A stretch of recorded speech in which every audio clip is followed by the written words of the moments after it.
Hello friends, this is Worm.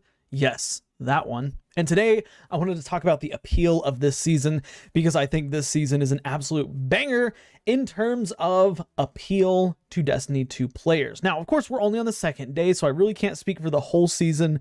The storyline, how boring content will get towards the end of the season / middle of the season, how long it's going to last. Enjoy this video of me and enjoy the footage of me missing all my hammers, by the way.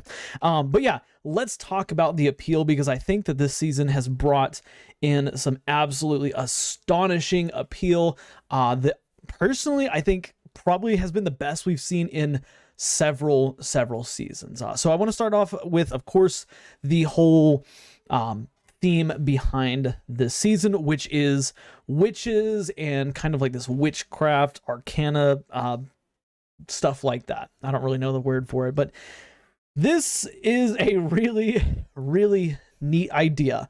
And now the sun's going to go down apparently, so it's going to get really dark for a second. Sorry.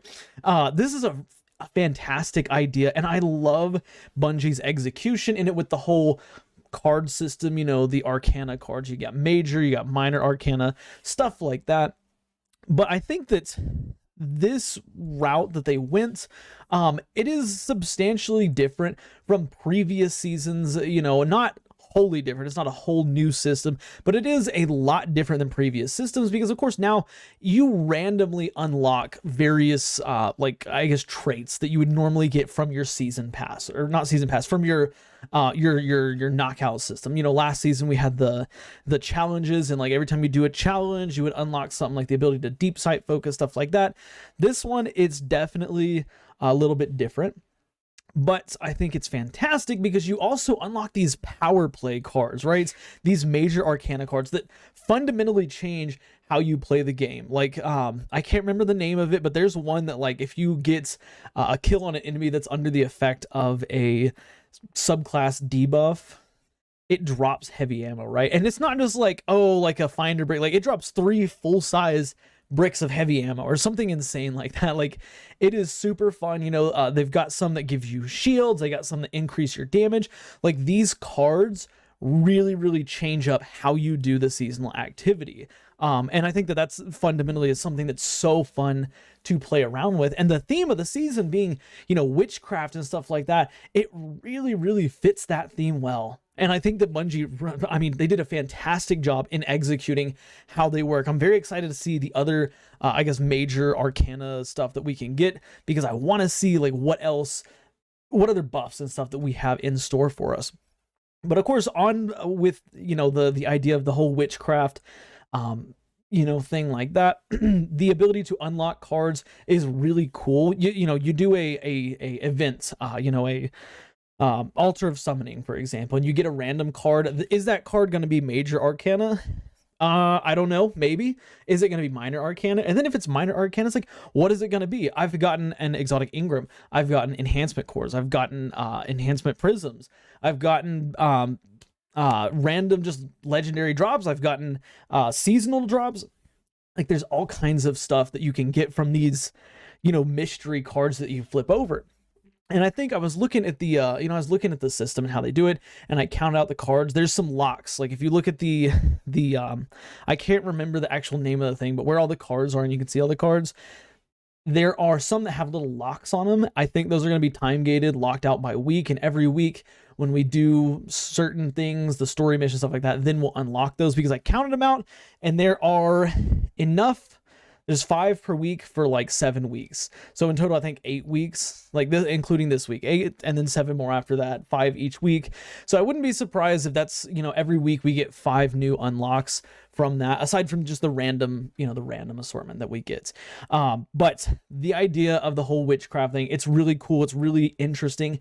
And it brings back that sense of RNG that a lot of us love, you know, and we've talked recently, you know, Destiny players say they hate RNG, but we need RNG for Destiny to stay alive. And the RNG behind getting, you know, these cards and stuff, it doesn't make anything feel necessary. It's not like, oh my gosh, like I have to get something good. Like, you know, it could be an exotic, it could be, you know, an enhancement prism. Like, we don't know what all we can get. There's some excitement behind it in that. But in terms of the other appeals that we get, man, I want to take a moment to appreciate the Athenaeum. I think that's how you say it, in the Helm, you know, where you go to access this content in the Helm.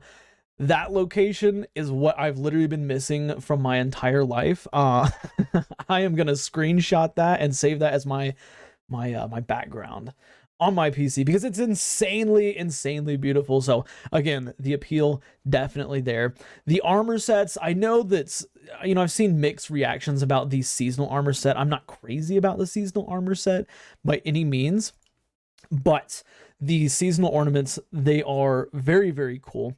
You know, the seasonal weapons look absolutely fantastic. I mean, really, I think this is probably one of the best set of seasonal weapons we've gotten in a long time in terms of just looks alone. Like they look fantastic. So I'm very excited to see that. You know, we've got, of course, the Biosphere Explorer suits.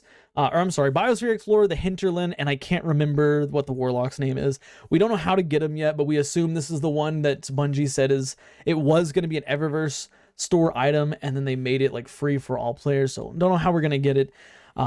But the appeal definitely there.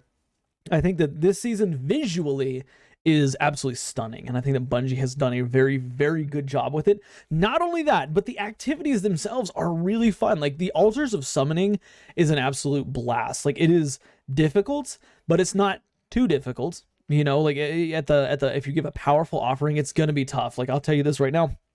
If you don't have a team of players who know what they're doing, you're not going to make it, right? I mean, I do just random matchmaking, and, you know, I'll see a level 6, you know, or Guardian rank 6 put in a powerful offering, and I have yet to beat it with a powerful rank 6 in my fire team. Not saying if you're Guardian rank 6, it's not a bad thing, but I have yet to beat it because, you know, those powerful offerings are definitely difficult. However, I think the nice thing is they don't feel as difficult as last season with deep dives. Like once you got to tier 7 deep dives, especially like if you are just kind of solo queuing or, you know, random queuing, very difficult. Like they got insanely difficult. Of course, if you had a fire team, probably not so much.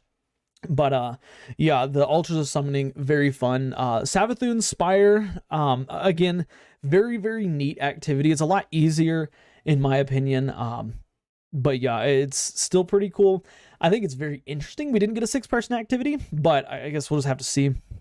In terms of other appeal, though, of course, the new exotics, they all look absolutely stunning. I think my favorite looking exotic has got to be the Warlock's exotic gauntlets. The Briar Wraps, I think is what they're called. They look absolutely stunning, and their functionality is really cool, too. So Bungie definitely went out and did a great thing, like, with the whole aesthetic of this season, right? You know, I want to give ode to that, you know, but some of the things I really am curious to see. Of course, I want to know how the raid's gonna play out in the reveal or Vidoc, whatever you want to call it. I can't remember. Bungie said that Crota's End is going to be substantially more difficult. Does this mean that we are going to see like Val-K'Or levels of difficulty? I don't know. And of course, Val-K'Or, for those of you who may have missed it, was a very early Destiny 2 raid boss that was insanely difficult. I think Val-K'Or had the lowest like completion rate of any other of any raid boss in Destiny's history because he was a very difficult boss to kill. I never killed him. That's how difficult it was. I've been playing for a long time. But yeah. Is it going to be difficult to that level? Is it going to be comparable to maybe something like, I would say, like maybe like Vow of the Cypher, maybe like Riven, non-cheese, of course, non-cheese Riven, difficult. Not impossible, but a lot more difficult than other stuff. Or is it going to be something on the level of like, gosh, Nezarec? Like Nezarec was a cakewalk. You know, you can literally one phase him. People were one phasing him on day one in contest mode. So I don't know. We'll have to see how that goes out. But very excited. But that's one of the things I am looking forward to. You know, what's it going to be like? How difficult is it going to be? How are they going to change every single encounter? I don't know. We'll just have to see. Other things I'm looking forward to, of course, seeing where the season is going, because the season already is incredibly interesting, in my opinion. Like we've got this, you know, we're helping Imaru to, you know, basically trading I guess, Savathun with Immaru, because Savathun knows how to get to the witness, blah, blah, blah, blah, blah. But we know that we're walking into a trap because Savathun is so clever and smart. But we have to, it's a trap that we have to walk into. We have to walk into it knowing that it's a trap. And it's like, okay, like, you know, we have to do it because we have no other option here. So very interesting story. I'm very excited to see it. Overall, I know this is early for a first impressions of the season, but again, or I shouldn't say first impressions for the season. Is more on the first impressions on the appeal of the season, and visually, I think this is the most stunning season we have had in a very, very long time. Everything from the weapons, the armors, the ornaments, the setting, you know, within the throne world, like it's all like, mwah, props to Bungie for that. Yeah, I guess we'll just see how it goes as it goes on. I'm sure that it will get boring at some point in the season. It always does. But is it going to be halfway through the season?